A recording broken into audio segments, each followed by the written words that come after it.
Welcome back to the Webby and O'Neill channel, and that brutal season is now over. Ruben Amorim says that the good days are coming.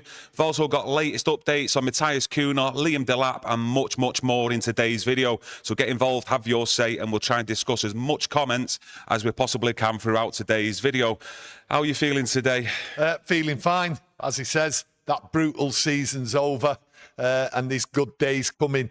Well, there's a lot of fans out there will disagree with Ruben Amorim on that because they just don't see any uplift. They are still in a depressed mood after a terrible, terrible season. But hey, on here, we're upbeat, we're happy, we know things are going to change. So hey, let's see if we can get them people who doubt Ruben Amorim back on board. Yeah, let's hope we have a positive summer transfer window. So stick with us all the way through the summer so we can discuss every piece of it. And a lot of you've probably seen that latest updates last night on Matheus Cunha. Agreed a 5-year contract with Manchester United.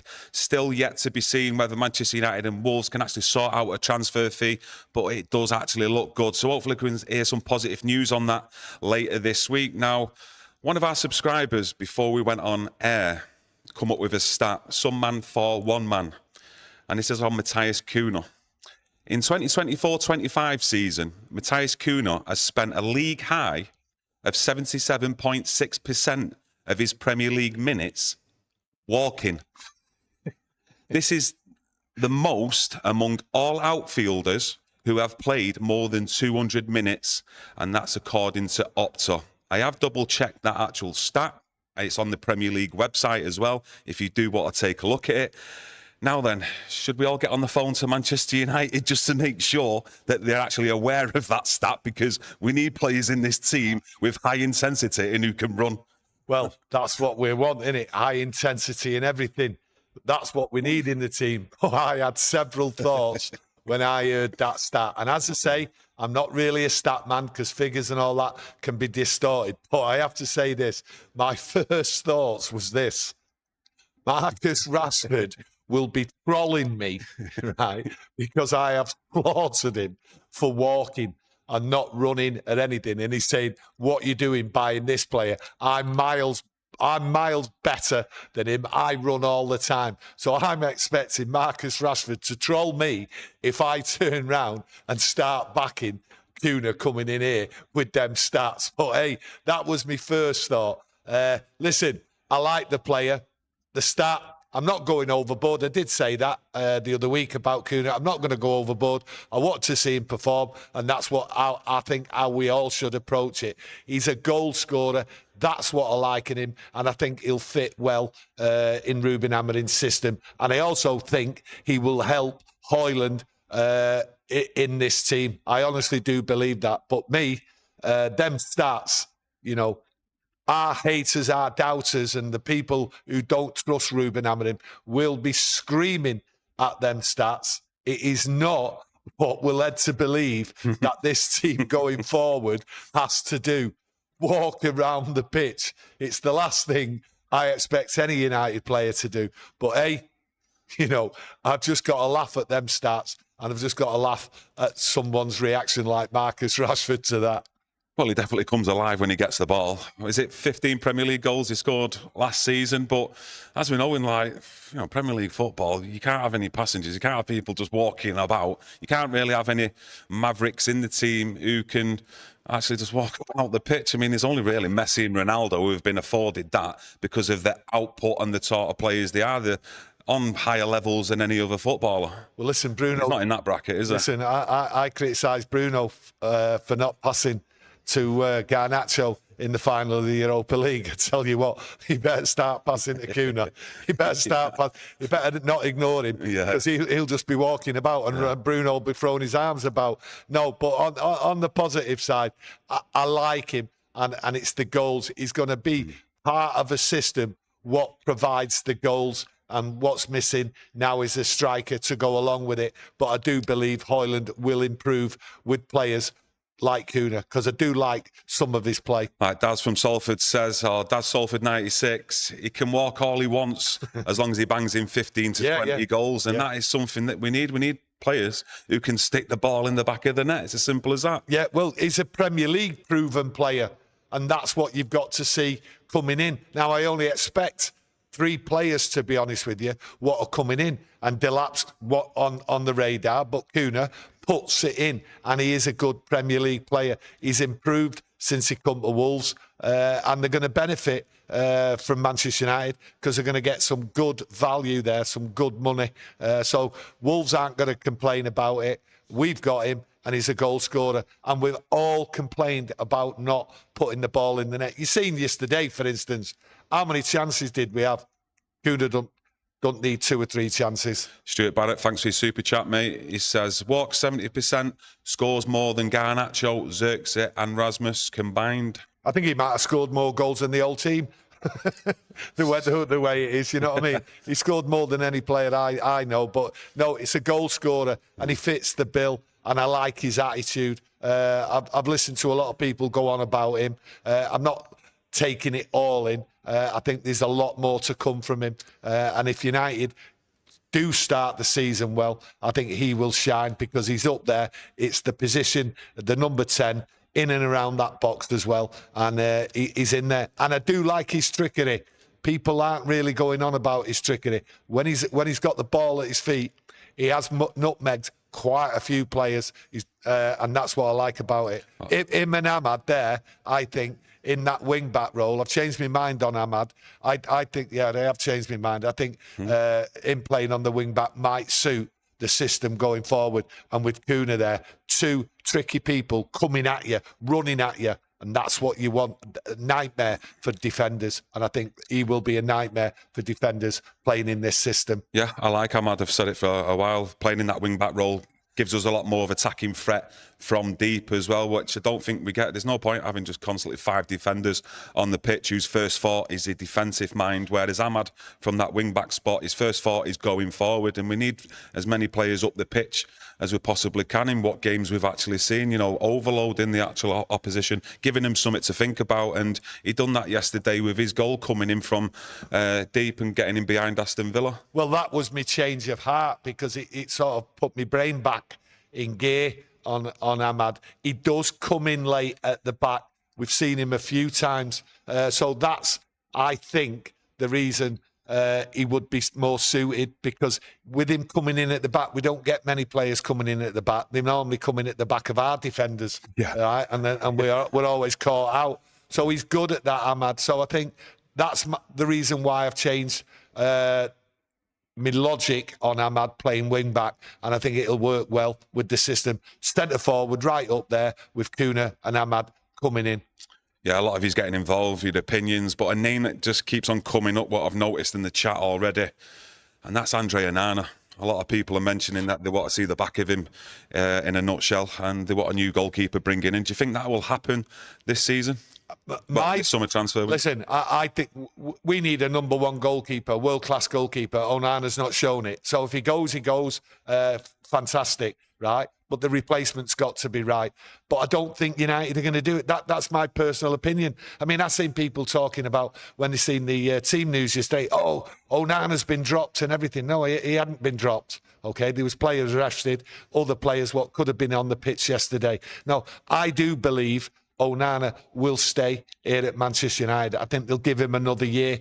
I think the loss, what they'd have to take on him, isn't good for Manchester United finances and everything. And I think they're going to give him another year with the change of system. The change of system and the players in it will be better. It should be better, and it should suit Onana a lot more. So you might see a different Onana.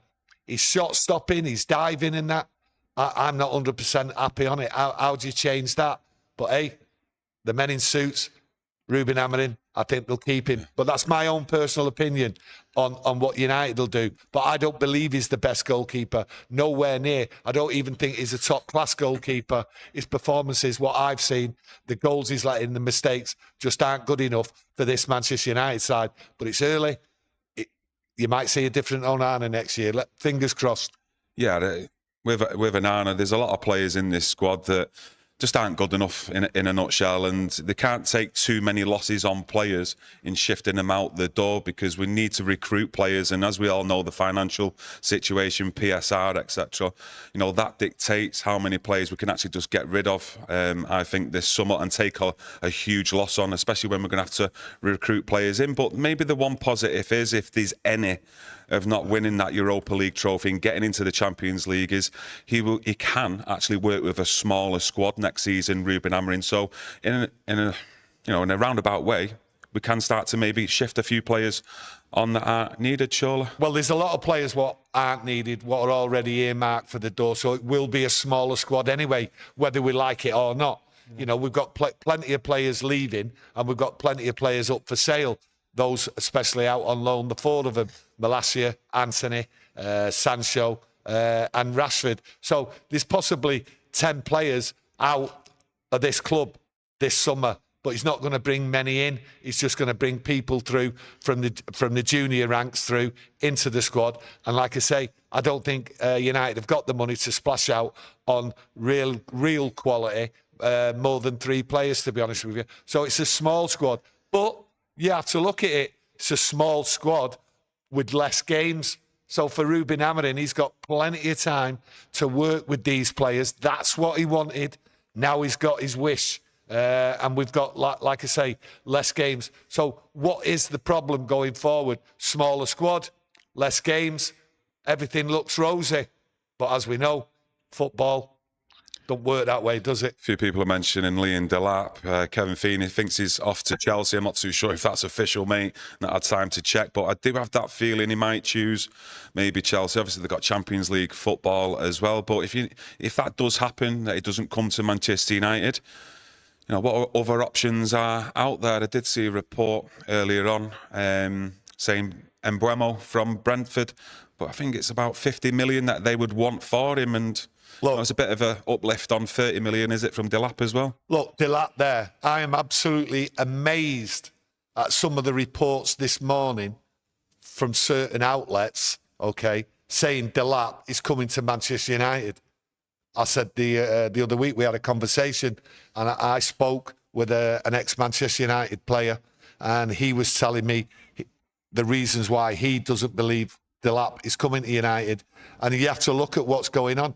If he was certain to come to Manchester United, why is he still continuing having talks with different clubs like Newcastle, Everton, things like that?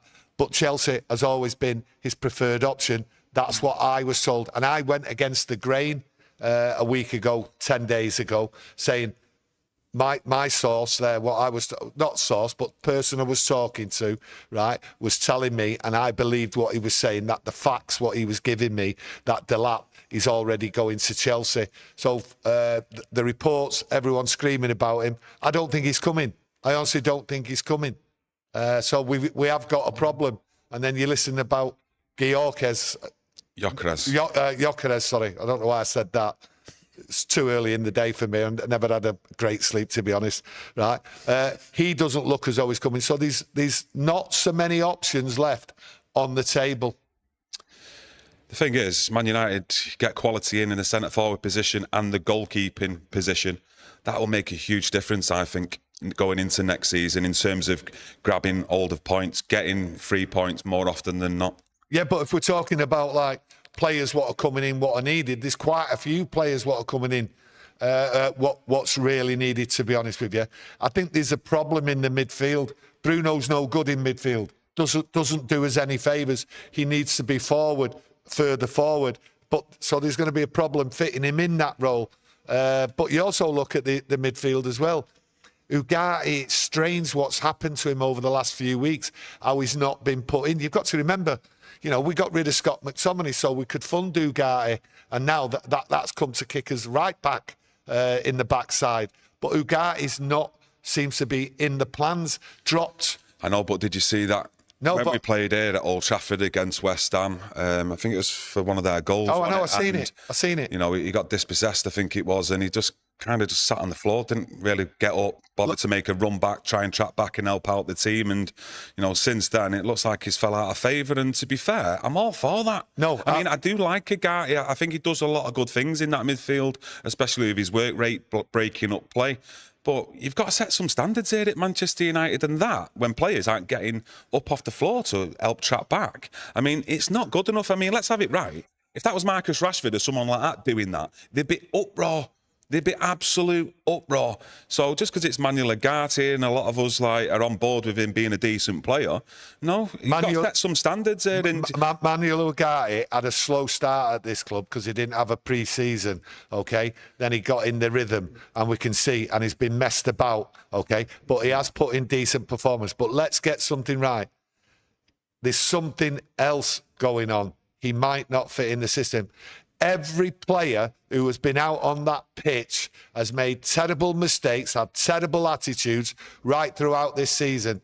But that one highlight there, I don't think is the problem. I don't think he fits in with Ruben Amorim's plans going forward. And I think he was missed over the last couple of weeks, to be honest with you. And I don't think he'll be too happy missing that final. So it's very strange what's going on. You can't pinpoint it on one issue with a player. I don't think that's a big issue, though. That's a big issue. That it is a big issue. Over that as though that's not an issue. If I'm the manager of Manchester United Football Club and I see players sat on the backside, right, when the opposition are attacking your defence and go and score, I ain't happy with that. And he needs to set examples of these players in the dressing room as to say to all the rest of them, you do that, you're out of the first team. You've got your opinion, I've got mine, but I'll look at it this way. I don't think Ruben Amorim is such a big baby where he would throw his dummy out over one thing when he's got a million things to worry about with every player what's in this squad. I think he would have had a word with him, a nice quiet word, and that's it, man to man. That's how I see it as a professional. He speaks his mind.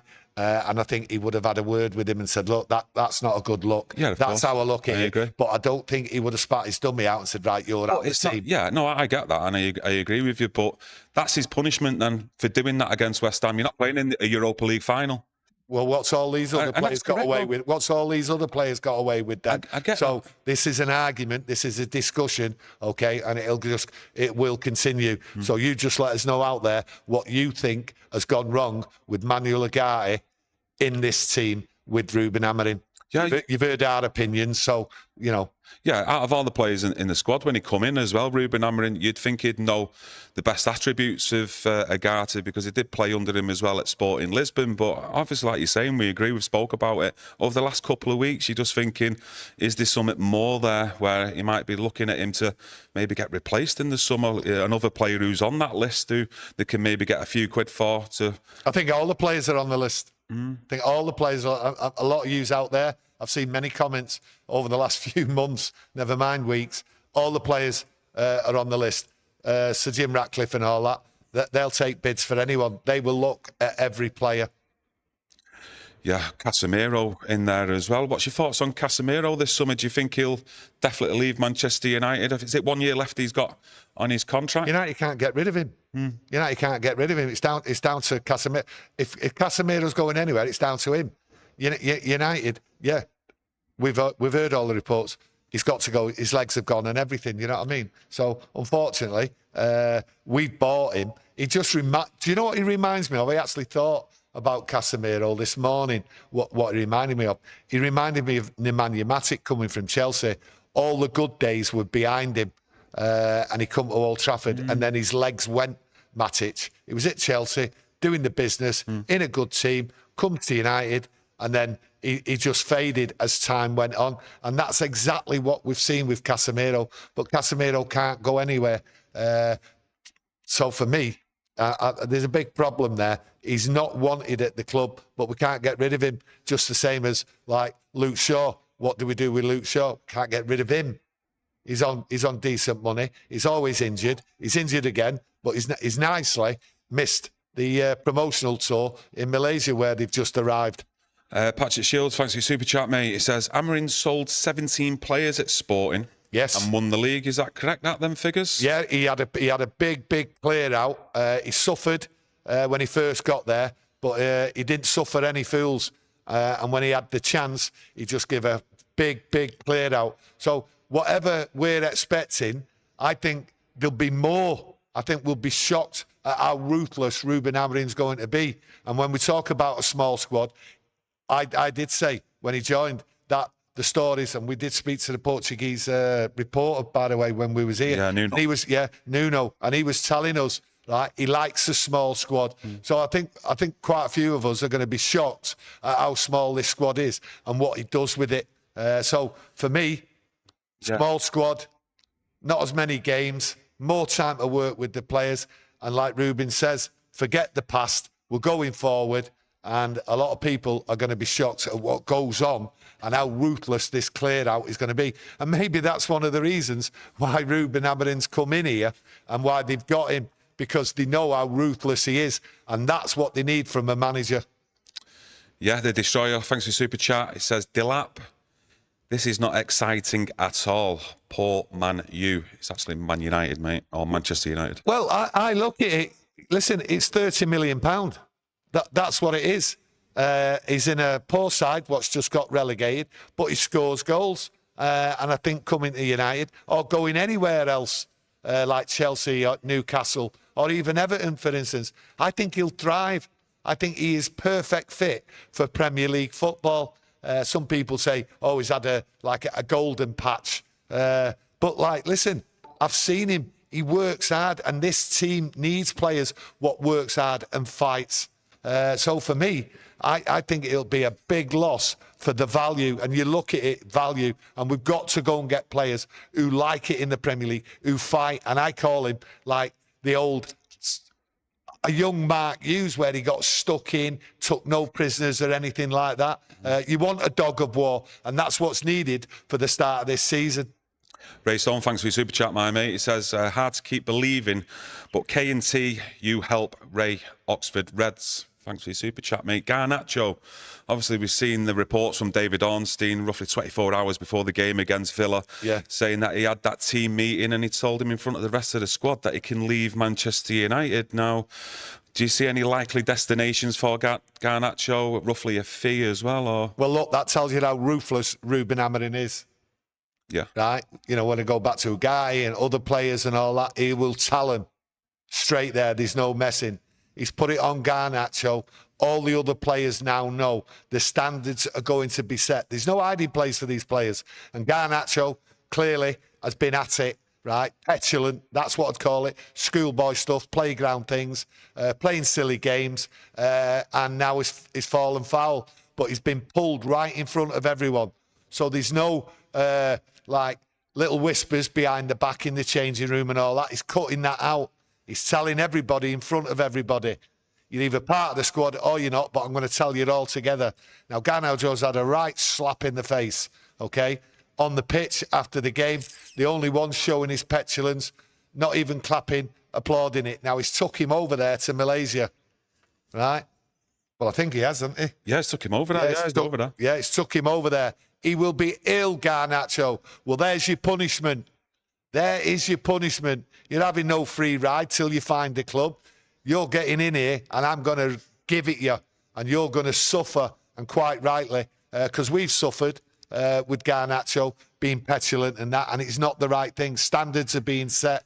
So I'm all for Ruben Amorim, because calling out Garnacho tells all the fans there's no hiding place now for these players. Things are going to change. And I have to applaud Ruben Amorim for doing what he did, because going forward, don't be coming to Old Trafford, don't be coming to Manchester United thinking you can be snide and do this and do that and just look out for yourself. It's all about the club now. So going forward, and as Ruben Amorim says, there's things to look forward to. Yeah, there is things to look forward to. And to be honest with you, Garnacho, it's back in January. It was all linked to Napoli. Do you see him going over there? I just see him go to Napoli. He can go anywhere he wants as far as I'm concerned, right? Because Ruben Amorim's called it exactly how it should be. So I'm all about the club. I'm not all about player power and everything else like that, or fanboy or anything, right? The right thing is being done. So any compliments that I gave Garnacho beforehand, the end of the day, I wasted my breath, because he has shown that he does not care about anything but himself.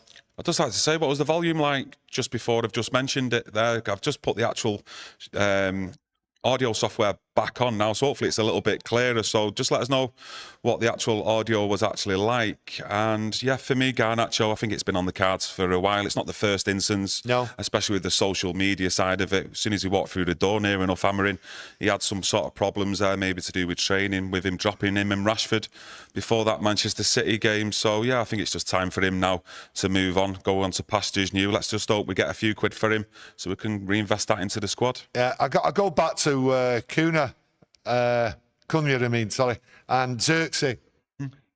Where does he fit in? Will he have a place? So it's going to be interesting to see, because he had the work rate, he improved as time went on, suffered badly, Xerxes. So it's going to be interesting what he does with him in the squad, because I like his football, but his end product, is he a goal scorer? He's not a goal scorer, in my opinion. You know what I mean? Oh, yeah, he scored a couple of goals, but it's not enough for a couple of goals. He's not going to, like, bag 9, 10 goals, which you need from other players besides your striker.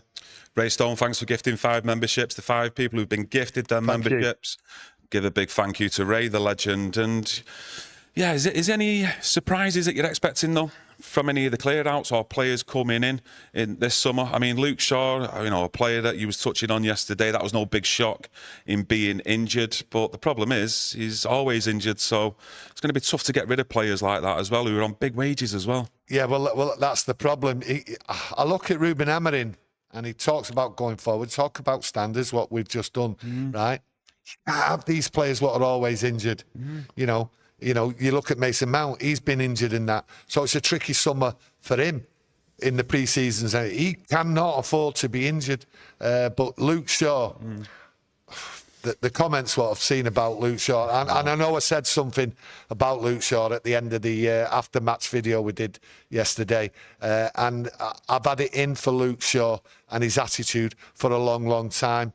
I had it in for him, to be honest with you, even before we did the channel, because I've just seen certain things, the way he conducts himself, and it's always about injury. It's very easy to turn around and say, oh, got another injury, and with Luke Shaw, they just take him out.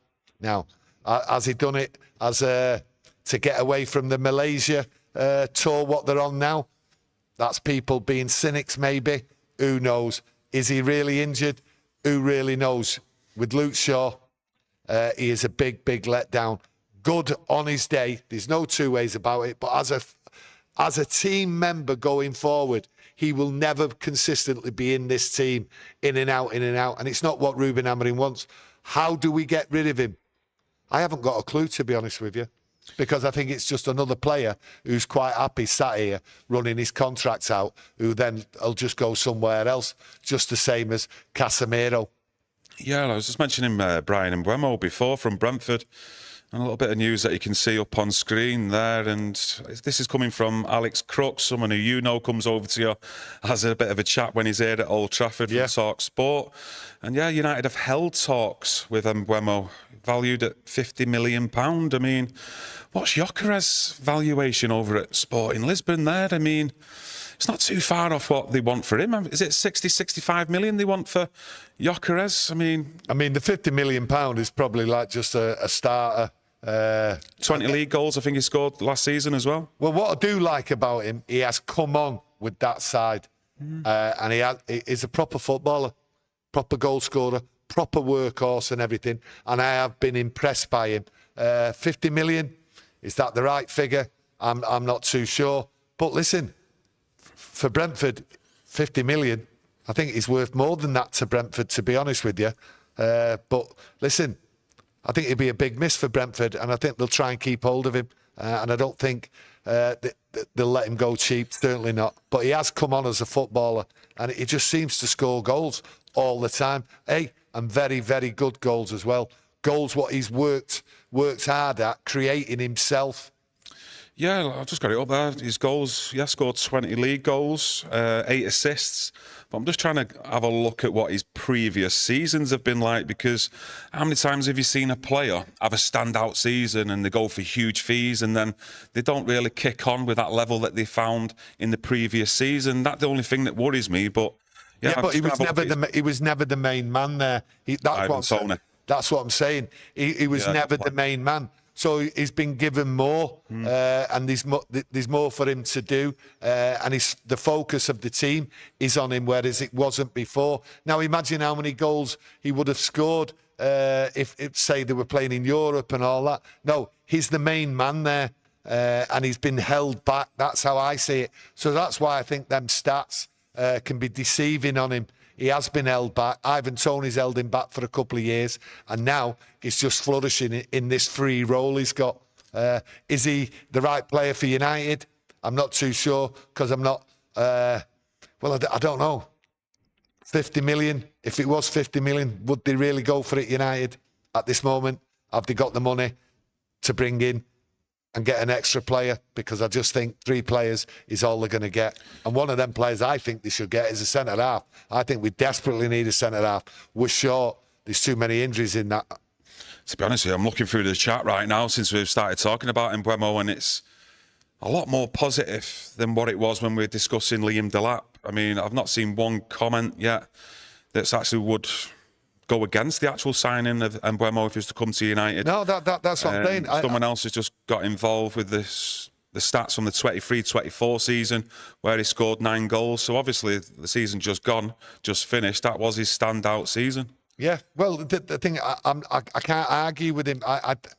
With him coming from Brentford, because he has shined. He has come out of that shell where he was being like held back. And he's showing everyone, and I think it'd be excellent for him to come to United. Now, would I choose Delap over Mbeumo? Mbeumo. I'm not too sure. Because I think what it is, I think we need a big striker up there, someone who can fight, win the ball headers, everything else like that. And I'm not saying he doesn't, but I think United would look at it in a different way. I think if they could get Delap for 30 million, that's the price tag. And that's what United are looking at. Yeah, like I say... I'd be delighted with him. Yeah, but more people know this than me. But from what I remember seeing about Gyökeres, you know, the fee that Lisbon were wanting was like 60, 65 million. If United were to go and put a £50 million bid in for Mbeumo, I'm just thinking... surely they can stretch. I know that there's financial, like... No, just get that extra 15 million over the line, tempting it, if you can. I know there's other clubs out there who've got, obviously, the Champions League football next season, competing more or less season after season at the top of the leagues, like other teams out there. But, yeah, you've got to surely put the bid in. And then if he makes his decision to go elsewhere, fair enough, but at least get the bid in. I think what United are doing, they've got targets. They have to have 3 targets here, and maybe these 3 players, what are being mentioned, are the right things. But what I would do before bringing a player in from overseas, I would look at trying to bring in Premier League quality people what have proved it, and these 2 players have. That's what I want. When you look at a lot of the transfers, players what have come from overseas and that, they've looked good and that, but this Premier League is different than what it was 10 years ago. Completely different. The fitness, the running, everything else about it. So players have had a shock when they've come here. So for me, it's Premier League experience we need right now.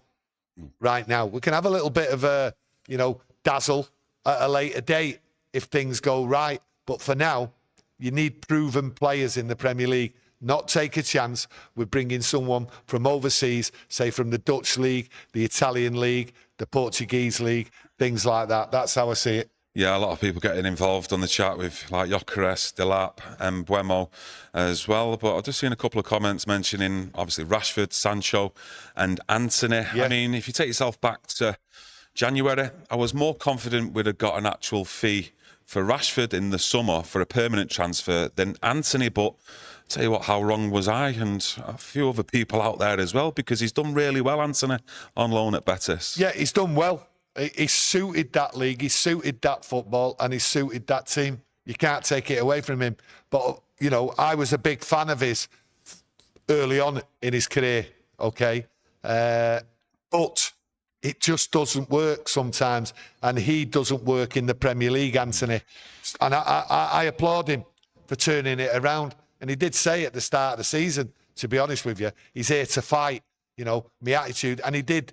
That was his attitude to try and get back in this Manchester United side, and it didn't work.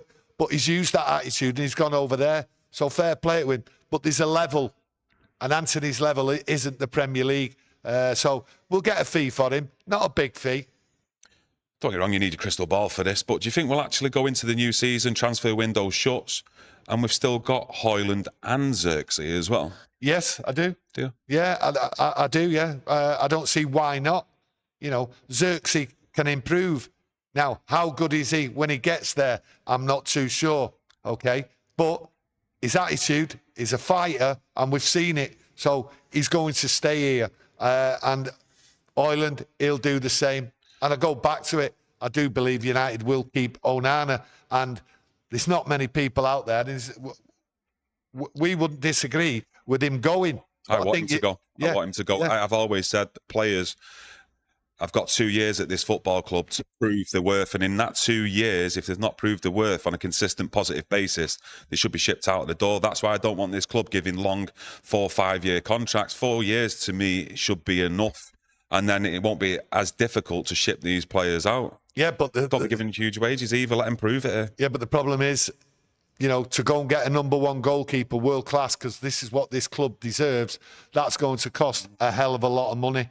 And we just haven't got the money. So the club, the men in suits, are going to look at it from a practical point of view, as if to say, well, if we sell him now, you're going to have to stick with it because we're going to lose a lot of money on him. It's going to affect us. That's how I believe this club's thinking of. The penny pinching, we've seen it all year. All year we've seen it. So I think that's the mentality. And unfortunately, you know, that's what we're dealing with. Yeah, from what you see of Xerxes, you know, some little bits, especially his link-up play, hold-up play, it has been decent, probably better than what we've seen from Rasmus Højlund. But, you know, one of the problems we've been suffering last season is players not being able to sit the ball in the back of the net, and that also goes at Xerxes. He's not a natural goal scorer or a player that gives me any confidence that he can score 15 or 20 league goals in a season. So I wouldn't be surprised, and I actually do believe that one of them won't be here at Man United next season, because I hope, and I really hope, that they actually bring 2 strikers in me this summer. You know, Delap for that fee is at roughly £30 million. I think it's a really, really good fee if you can bring him in, and, you know, let's hope they can shift some players out to then go and get another one. Look, I'm going to be clear. Xerxes and Højlund do not get me off my seat. Do not get me off my... They don't excite me.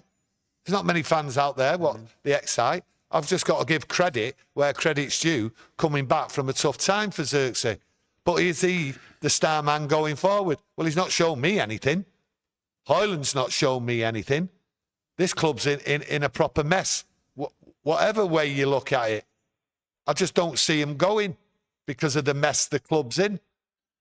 Yeah, I'd just like to thank you all for joining us today. Hopefully we've gone through everything that we wanted to. I've got to admit, the chat's been popping off today. A lot of different opinions in there, which is great to see. And continue to chat in the comments section. And yeah, don't forget to leave a like on today's video to support the channel. Smash through that 90,000 subscribers. So there's 90,000 of us right now in this community. Fantastic. So yeah, big appreciation to everyone out there who spreads the word and continues to support the channel. We'll be back with another live video tomorrow, so get that notification on, and we'll see you tomorrow. Enjoy the rest of your day, and we'll see you soon.